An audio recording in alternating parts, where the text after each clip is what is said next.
Assalamualaikum warahmatullahi wabarakatuh. Innal hamdalillah nahmaduhu wa nasta'inu wa nastaghfiruh wa na'udzu billahi min syururi anfusina wa min sayyiati a'malina. May yahdihillahu fala mudhillalah wa may yudlil fala hadiyalah. Asyhadu an la ilaha illallah wa asyhadu anna Muhammadan abduhu wa rasuluh.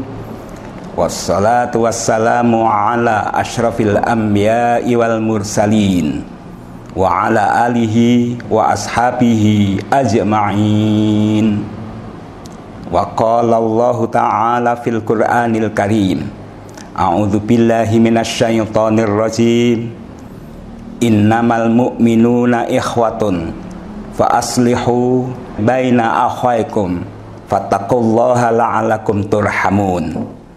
Ya ayyuhalladzina amanu la yaskhar qaumun min qaumin asa ayyakunu khairam minhum wala nisa'um min nisa'in asa ayyakunna khairam minhunna.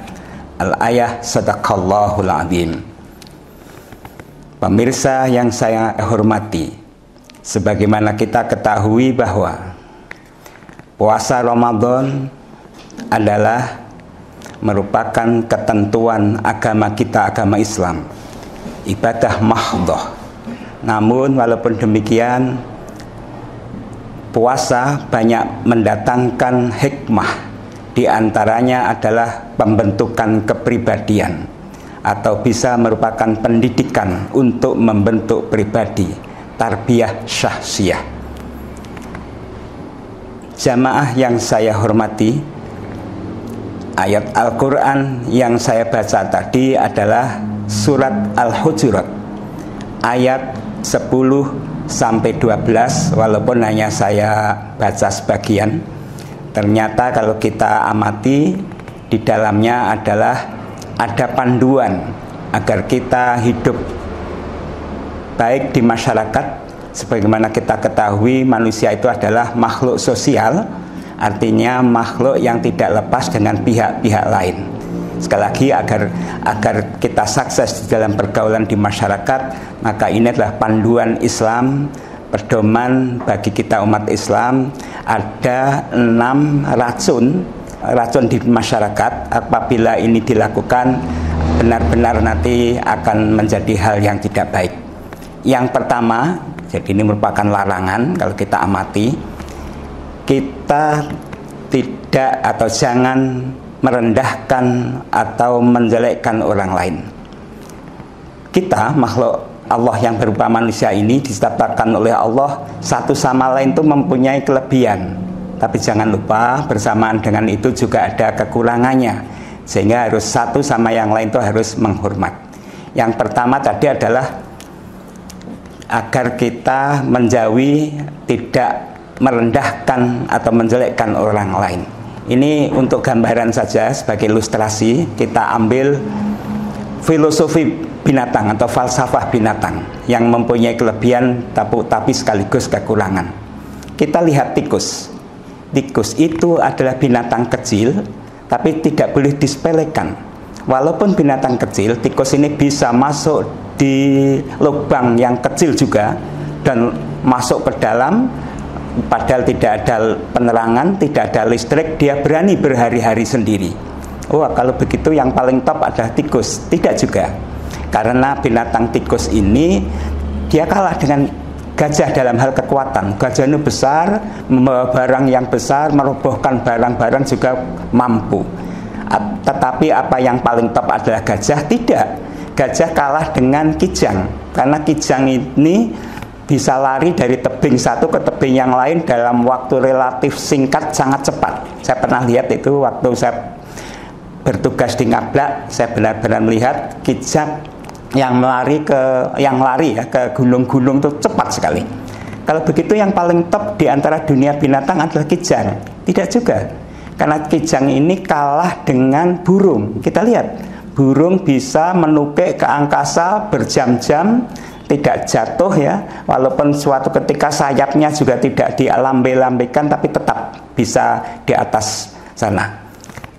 Oh ya, saya menyimpulkan sekarang yang paling top adalah burung. Tidak juga, karena burung masih kalah dengan ikan air tawar, lebih-lebih belut. Ikan air tawar bisa di air berjam-jam, bahkan belut masuk ke lumpur. Nah, ini apa yang paling top ini? Tidak, nanti dilemparkan di udara, hanya dalam waktu 5 menit dia sudah kelenger. Nah, ini artinya apa? Marilah kita harus saling menyadari, tidak usah saling merendahkan, tidak usah saling menghina, karena di sisi lain kita mempunyai kelebihan, tapi jangan lupa pasti kita punya banyak kelemahan. Jadi sekali lagi saling menghormat, ini panduan hidup, dan ini tercantum di dalam Al-Quran. Yang kedua, yaitu jangan mencela orang lain. Ya, orang yang mencela itu biasanya karena mempunyai kelebihan, ya. Mencela karena mempunyai aib. Aib pada dasarnya ada dua. Aib bawaan dari lahir, ya, dari sononya mungkin ada kekurangannya, dan yang kedua adalah aib karena kepribadian, ya. Kalau kita melihat orang yang mempunyai kekurangan, misalnya di tetangga saya di Gerabak itu, ini driji itu jumlahnya 6 bukan 5, ya kita pura-pura tidak tahu. Jangan sebaliknya malah dilihatin, ada nada penghinaan dan seterusnya. Kasihan. Itu namanya kita tidak mensyukuri nikmat Allah. Kita kan sudah diberi komplit ya, tidak ada kekurangannya. Bersyukur, kita menjaga kepada yang lain, ya. Kemudian yang berikutnya adalah aib kepribadian. Mungkin setahun yang lalu, 2 tahun yang lalu orang tersebut melakukan kesalahan. Ini masih dibeber-beberkan sampai sekarang. Itu tidak bagus. Siapa tahu dia sudah taubat. Kan manusia itu kullu bani Adam khata'un. Setiap anak Adam itu mempunyai kelemahan. Kelemahannya sekali terus dibeberkan berkali-kali, kan itu namanya tidak baik. Rasulullah bersabda yang diriwayatkan oleh Bukhari Muslim ini, man satara musliman fid dunya satarallahu fid dunya wal akhirah. Barang siapa yang menutupi kesalahan seseorang di dunia, Allah berjanji nanti akan menutupi orang tersebut kesalahannya di dunia dan juga di akhirat. Yang berikutnya, ini baru 2 ya. Yang berikutnya adalah jangan memanggil nama orang ya dengan panggilan yang jelek. Ya, misalnya begini, contoh saja. Tatkala Rasulullah Muhammad SAW hijrah pindah ke Madinah, masyarakat Madinah waktu itu biasa kalau memanggil orang itu dengan apa, kalau istilah kita tanda petik paraban. Kalau kebetulan orangnya itu tinggi, maka dikatakan si jangkung, si genter, pecut dan seterusnya. Tapi kalau kebetulan pendek, si cebol, si kate dan seterusnya. Kemudian kalau kebetulan bodoh, ya si kelede dan seterusnya dan seterusnya. Rasulullah bersabda, jangan memanggil orang dengan panggilan nada penghina, atau panggillah dengan nama yang paling disenangi. Ini yang ketiga. Kemudian yang keempat adalah purbasangka, ya. Purbasangka itu kalau istilah sekarang adalah diisukan, digosipkan, walaupun dengan tanpa data dan fakta.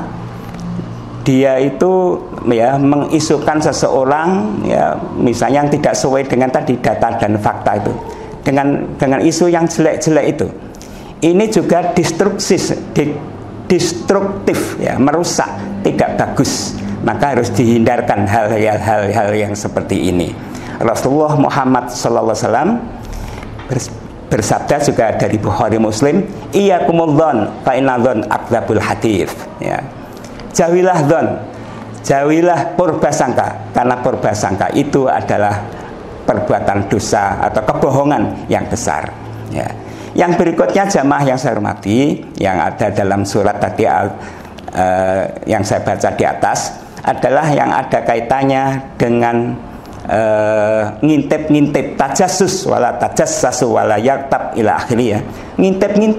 Ngintip-ngintip seseorang, memang mungkin ada dasar benci apa-apa, kalau misalnya pas ada kesalahannya dia bersorak dalam hati. Nah, ini kesempatan terbaik akan saya beberkan di muka orang banyak. Walaupun barangkali orang banyak itu banyak yang tidak percaya, namun itu tetap merugikan, ya, tajassus ya, ngintip-ngintip kekurangan kesalahan orang lain itu ya. Ya, ada memang ngintip-ngintip yang boleh, yaitu ngintip-ngintipnya seseorang yang mendapat sumpah dari pemerintah, serse atau mungkin intel, dia ngintip-ngintip itu demi untuk kepentingan bersama, kepentingan masyarakat, itu tidak masalah. Ya. Setelah tajassus ada lagi yang namanya ghibah. Ghibah itu gunjing. Gunjing itu ngondo, ya, ngondo. Ngondo itu begini, membicarakan seseorang yang orang tadi tidak ada. Kalau orang itu misalnya mendengar, ya nanti akan sakit hatinya. Kira-kira itu namanya ngondo juga. Pak, kalau yang dibicarakan itu kebaikannya, tidak termasuk ngondo. Kalau sekarang yang dibicarakan sesuai dengan keadaannya, itu termasuk gunjing, itu termasuk ghibah. Kalau tidak sesuai, itu fitnah, lebih berat lagi. Ya, wal fitnatu asyaddu minal qatl. Jamaah yang saya hormati, ini tadi surat Al-Hujurat benar-benar kita jadi panduan. Pas ini bulan Ramadan, apa kita tidak bisa al-imsak ya. Ramadan, puasa itu mempunyai arti al-imsak, ngerem. Harus kita latih sejak sekarang. Pas kebetulan yang bagus, bulan bagus, Ramadan, kita ngerem. Jangan diteruskan kebiasaan yang seperti itu. Berikutnya jamaah yang saya hormati, ini termasuk juga merupakan panduan hidup bagi kita. Kita beralih ke surat Ali Imran. Nanti bisa dilihat ayatnya adalah 134. Nah, di situ disebutkan yaitu wal kadhiminal ghaidha alladzina yunfikuna fis sarra'i wad dharra'i wal kadhiminal ghaidha wal 'afina 'anil nas wallahu yuhibbul muhsinin. Mari kita kupas. Rasulullah sendiri juga bersabda, la taghdab, jangan engkau marah. Ini saran Rasulullah sampai 3 kali, la taghdab ya. Tadi juga wal kadhiminal ghaidha, agar kita bisa ngerem, agar kita bisa nyegah ya, mencegah. Lebih-lebih kan bulan puasa, masa kita akan mudah marah. Apapun yang dihadapi dengan marah, jadinya pasti kalang kabut dan tidak baik. Ya, kita ambil contoh yang di sekitar kita saja. Kita kenal dengan kemarin Rafael, pejabat di Menkyu, punya anak namanya Mario Dandi ya. Dia itu merasa tersinggung karena mungkin pacarnya ada yang mendekati, maka diajar mati-matian sampai parah sekali, berhari-hari tidak siuman ya. Akhirnya apa? Akhirnya akibatnya yaitu si Dandi, si Mario ditahan, mengembang. Tidak hanya Mario, karena yang membuka itu adalah Mario itu sering pamer kekayaan, eselon 3 tapi kekayaannya luar biasa, ratusan miliar. Akhirnya mengembang kepada ayahnya. Ayahnya sekarang sudah naik statusnya, sudah terdakwa, nanti tinggal menunggu pengadilan. Ya, ini jelas itu tidak baik yang marah. Berikutnya lagi yang termasuk baru lagi, Ferdy Sambo, kita kenal. Siapa yang tidak tahu Ferdy Sambo? Debut, prestasi, karier sangat bagus, sukses. Ya, di lingkungannya dia itu sangat ditakuti ya, karena berkarisma gitu. Ya, gara-gara marah ya, setelah mendengar istrinya dilecehkan, maka dipanggillah ya, itu ya, namanya kita rahasiakan saja, dipanggil, ditembak, dibunuh. Akibatnya apa? Dia sendiri akhirnya tidak hanya dipecat, dia sendiri akhirnya nanti sudah divonis berapa? Seumur hidup. Mati ya, mati bukan seumur hidup. Istrinya, putri, juga divonis 20 tahun akibat marah. Padahal tadi prestasi, debut, karya cukup bagus ya. Hanya masalah sepele. Ini bukan sepele, marah karena itu yang bersabda Rasulullah, la taghdab ya, wal kadhiminal ghaidha, tadi surat Ali Imran 134. Maka kalau kita sebagai organisasi yang berkemajuan, ya Al-Quran di samping dibaca boleh, malah mendatangkan pahala, tapi dipedomani. Pedoman kan dipedomani Al-Quran untuk diikuti ya, untuk dilaksanakan itu. Satu lagi contoh ini, seorang siswa di Ngerabak, salah satu SMP, karena SMP-nya ada 3, kita rahasiakan SMP yang mana ya. Pas ada praktek PAI, pendidikan agama Islam, semuanya digiring ke musola ya, praktek sholat. Kemudian salah satu keluar, masuk ke ruangan, ambil salah satu siswa yang punya HP, diambillah. Setelah selesai PAI tadi, prakteknya pendidikan agama Islam, maka ada siswa, HP saya nggak ada, HP saya hilang, maka lapor ke pihak sekolah. Karena pihak sekolah itu bertanggung jawab, kebetulan ada CCTV, maka diambillah CCTV, dilihat jelas sekali, oh si A yang masuk, berarti ini yang ambil. Maka dipanggillah dari pihak sekolah si A tadi. Betapa marahnya, saya kok dilaporkan. Maka dia pulang dari sekolah ke tempat temannya, tidak langsung pulang. Menjelang sore dia ke rumahnya yang kehilangan HP, dan dibawa, diajak ke pinggir desa, namanya desa Klegen, dibunuh di situ ya, dibunuh di situ.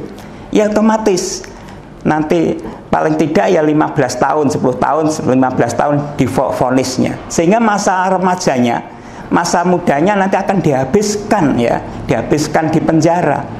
Berarti tidak pulang hari raya ya paling tidak 10 atau 15 tahun tidak pernah pulang hari raya. Mesti ya repot dong. Bang Toyib saja 3 tahun tidak pulang, keluarganya juga repot ya. Nah ini pelajaran, dan itu memang ajaran agama, wajib kita pedomani, kita laksanakan. Itu adalah isi Al-Quran. Nah, marah ya. Kemudian berikutnya, kita bisa ngerem, tidak marah. Wal kadhiminal ghaidha, bisa kita laksanakan ngerem. Namun satu lagi, kita tidak bisa memaafkan. Itu namanya pendendam. Yang paling bagus adalah kalau sudah sadar ya kita maafkan ya, tapi kita tidak pernah memaafkan, bahkan dendam. Dendam itu juga ajaran akhlak mazmumah ya. Akhlak yang yang tidak terpuji ya, yang tidak baik, jangan dilakukan.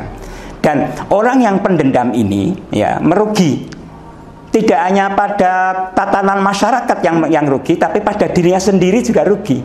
Mau tidur teringat orang yang didendami, akhirnya karena teringat deg-degan hatinya ya, deg-deg, akhirnya tidak bisa tidur. Lewat jalan, misalnya lewat jalan depan PDM, bukan PDM, pecinan saja, kok di situ ada kendaraan yang didendami, baru lihat kendaraannya, deg deg deg deg deg, berdetak, jantungnya keras lagi. Lewat kantornya, lewat rumahnya yang didendami, ya, juga deg deg deg deg karena dendam. Nah ini ya, kita sebaiknya mudah memaafkan kepada siapapun, walaupun mendoliminya berkali-kali, tidak usah. Nanti urusan Allah itu nanti yang akan menghakimi entah berapa tahun yang akan datang. Kalau kita mudah memaafkan, ini kita serahkan kepada Allah. Masih terus didolimi terus, tidak apa-apa. Berikutnya tadi ya, wal kadhiminal ghaidha wal 'afina 'anil nas wallahu yuhibbul muhsinin. Allah senang kepada orang yang berbuat kebaikan. Nah, jadi kalau kita dizalimi, dijahati orang, kita balas dengan kebaikan. Ya, ini contoh Rasulullah. Laqad kana lakum fi Rasulillahi uswatun hasanah. Sungguh pada diri Rasulullah ini merupakan uswah, contoh yang baik. Kita contoh. Dulu ya, ada seorang tua, kebetulan beragama Yahudi. Rasulullah kalau pulang kemana saja lewat jalannya itu ya, jalannya lewat depan rumahnya si tua tadi. Orang tua tadi selalu tolak pinggang, menuding-nuding, menghujat kepada Rasulullah. Tidak pernah Rasulullah melayani atau membalas, ditenangkan saja. Bahkan sampai suatu ketika orang Yahudi, orang tua yang biasa mendolimi tadi, yang biasa nuding-nuding ya, yang biasa menghujat, tidak nyegat lagi. Akhirnya Rasulullah mencari tahu, di mana orang tua yang biasa mencegat saya di rumahnya itu kok beberapa hari tidak tampak. Akhirnya ada informasi orang tua itu dalam keadaan sakit agak parah. Nah, Rasulullah apa menggunakan kesempatan dalam kesempitan membalas? Tidak. Beliau malah justru membawa sekedar bingkisan, beliau besuk, kemudian atau hampir saja ada semacam misunderstanding, salah paham, salah mengerti. Si tua tadi, orang Yahudi, menganggap Rasulullah datang pasti akan menggunakan kesempatan saya dalam keadaan lemah akan membalas. Tetapi ternyata tidak sesuai dengan apa yang diduga. Tulus Rasulullah menengok betul. Akhirnya si orang tua justru malah sadar. Dia menangis dan beliau mohon untuk disyahadatkan masuk agama Islam. Inilah pedoman yang perlu kita ikuti, kita laksanakan sebagai seorang muslim. Tambah lagi sekitar 3 menit. Di bulan Ramadan ini kita sadar bahwa pertama kali wahyu Al-Quran turun adalah di bulan Ramadan. Syahru Ramadan alladzi unzila fihil Qur'anu hudal linnasi wa bayyinatin minal huda wal furqan. Ya, betul, ini para pemuda-pemuda kita sudah memang sejak dulu selalu berakrab ria dengan Al-Quran. Kita lihat di masjid, di musola, banyak sekali setelah kita mengikuti tarawih, langsung anak-anak muda itu bertadarus. Bertadarus ada berbagai macam itu. Ada yang semuanya, misalnya anak 10 membawa Quran sendiri-sendiri. Tapi ada lagi yang sudah berkemajuan, menunjuk salah satu yang paling pinter, paling expert dalam Al-Quran, dia baca. Kemudian yang lain mendengarkan semua. Kemudian yang ditunjuk tadi sekaligus menerangkan, misalnya tafsirnya, asbabun nuzul, terjemahnya, tajwidnya. Tajwid itu penting, ya. Belajar tajwid memang itu fardu kifayah. Namun membaca Al-Quran itu adalah fardu ain. Nah, ini diterangkan.